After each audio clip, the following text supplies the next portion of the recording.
মান্দায় বাংলাদেশ জামায়াতে ইসলামীর নির্বাচনী সভা অনুষ্ঠিত।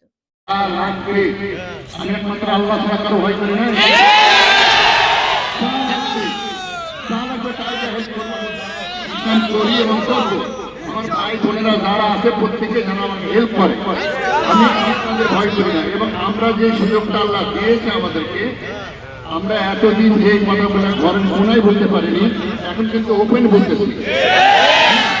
আর এই যে ভোট আসতেছে, যে কোনো ভাবে আল্লাহর হচ্ছে আমাদেরকে হাজির করতে পারে। আল্লাহ যেন আমাদেরকে বিজয় দেয়। বিজয় না হলে কিন্তু কেউ আর বাঁচা থাকবো না, যে ভায়ানারা আছে। সর্বশেষ গত 5 আগস্ট 2024 সালে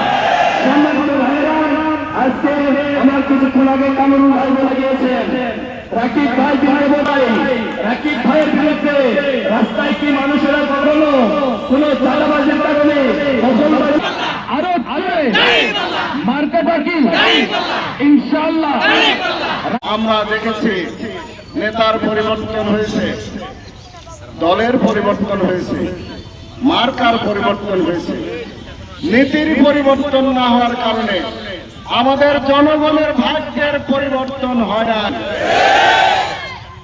আমরা বিশ্বাস করি বিভিন্ন সময় বিভিন্ন নেত্রী স্লোগান দিয়েছে, কেউ 6 দফা, কেউ 18 দফা, কেউ 19 দফা, কেউ সবুজ বাংলা, কেউ নতুন বাংলা, কেউ ডিজিটাল বাংলা। সব বাংলায় একই রূপ, সব দফা রফা হয়ে গেছে। আমরা আমাদের এই দেশের কোনো পরিবর্তন, আমাদের এই দেশের কোনো উন্নয়ন, আমাদের দেশের কোনো ভাগ্যের পরিবর্তন ঘটাতে ব্যর্থ হয়েছি। কি বলেন ঠিক কিনা? আজকে সারা বাংলাদেশে এক আওয়াজ, সব দফা শেষ, আগামী দিন হবে ইসলামের। সবাই মিলে একটি নতুন বাংলাদেশ গড়ব, যে বাংলাদেশের মানুষ আর নির্যাতিত হবে না।